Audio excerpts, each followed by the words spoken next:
안녕하세요. 정년 목사입니다. 11월 1일 말씀 묵상 함께 하겠습니다. 디모데전서 1장 1절에서 11절의 말씀 함께 보겠습니다. 바울이 디모데에게 쓴 서신인 디모데 전후서는 우리가 흔히 목회 서신이라고 부릅니다. 바울이 한 사람의 사역자로서 자신의 사역 가운데 열매인 디모데를 이제 사랑하고 아끼는 마음에서 함께 동역하였고, 그 동역하는 과정 속에서 디모데가 이제 어엿하게 한 교회를 이끌 수 있는 지도자됨을 바울이 믿고 에베소 교회를 맡깁니다. 그렇게 에베소 교회를 맡긴 디모데에게 바울은 선배 사역자로서 또 사역을 맡긴 사람으로서 어떻게 좋은 지도자가 될 수 있을지, 어떻게 교회를 잘 이끌 수 있는 리더가 될 수 있을지를 기록한 책이 바로 디모데 전후서입니다. 바울과 디모데의 관계는 바울의 2차 전도 여행에서부터 시작됩니다. 루스드라에서 바울이 디모데를 만났고, 그곳에서 복음을 듣고 회심하게 된 디모데가 이제 세례를 받고 바울과 함께 전도 여행을 동역하게 됩니다.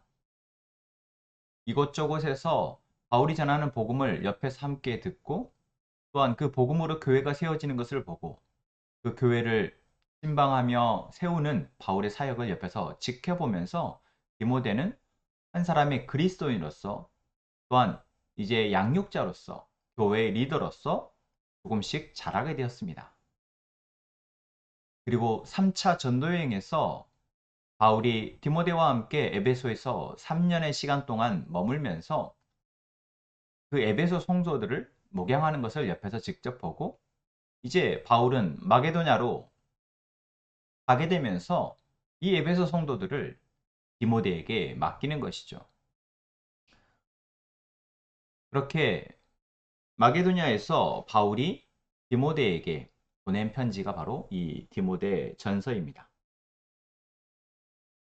그래서 바울은 오늘 2절 말씀에서 믿음 안에서 나의 참 아들 된 디모데라고 바울을 지칭하는데, 이 하나의 문구에 바울이 디모데를 향한 사랑과 신뢰가, 그리고 디모데를 여기까지 자라게 하시며 아들 삼아 사랑하게 하신 그 하나님에 대한 감사가 담겨 있다 할 수 있습니다. 바울과 디모데의 관계, 참 부러운 관계입니다. 바울이 하나님의 은혜를 통해서 자신이 그리스도인이 되었고, 그리스도 안에서 자라나게 되었고, 그리고 하나님께서 맡기신 사역을 감당하면서 만나게 된 한 사람, 바로 디모데가 바울로부터 복음을 듣고 바울로부터 그리스도인의 삶을 보고 배워서 자라나 이제 믿음 안에서 참 아들 되었다 칭할 수 있는 것. 모든 그리스도인의 어쩌면 가장 큰 보람이며 기쁨이 아닐까 싶습니다. 오늘 우리가 그리스도인으로서, 하나님을 믿는 자로서 살아갈 때 정말 우리에게 이러한 관계가 있는가? 이렇게 누군가를 가르치고 본을 보이고 사랑하여서 그 사람이 정말 믿음 안에서 내가 낳은 아들이다, 딸이다 할 만한 관계가 있는가 돌아보게 됩니다. 그리고 이것이 우리의 바람이고 꿈이며 소망이 되었으면 좋겠습니다. 교회 안에서의 사역 또는 세상 가운데에서 우리가 맡은 역할들이 참 많지만, 그 중에 가장 하나님이 기뻐하시는 것, 그것은 바로 복음을 전하는 것이며, 그 복음이 전해져 한 사람이 자라나는 것을 옆에서 지켜보는 것입니다. 이보다 더 귀한 일, 이보다 더 기쁨이 되는 일은 없습니다. 육신의 부모가 육신의 자녀를 잘 양육하여 그 자녀가 잘 장성하는 것을 보는 것, 장성하여 자기의 몫을 잘 감당하며 행복하게 사는 것을 보는 것이 가장 큰 기쁨이라고 세상의 사람들은 말합니다. 그것과 마찬가지로, 아니 그보다 더 귀하게 우리 믿는 자에게 주시는 하나님의 가장 큰 기쁨은 바로 믿음 안에서 아들을, 딸을 낳고 것들이 자라나는 것을 옆에서 도우며 그리고 장성하여서 이제 그 자녀, 아들, 믿음의 아들, 딸이 또 다른 사람들을 사랑하여 목양할 수 있게 되는 것을 보는 것. 그리고 그것을 옆에서 조언하고 도울 수 있다라는 것. 여러분, 이것이 우리의 가장 큰 기쁨일 줄로 믿습니다. 바울이 디모데를 그렇게 여기며 에베소 교회를 맡겼고 이제 너무나도 에베소 교회 상황을 잘 알고 있는 바울이 이제 디모데에게 어떠한 것들을 조심하고 잘 지도해야 될지를 가르치고 있습니다. 제일 처음 바울이 디모데에게 에베소 교회 상황에 대해서 권면하고 있는 것은 바로 그 안에 다른 교훈을 가르치는 사람들이 있다라는 것입니다.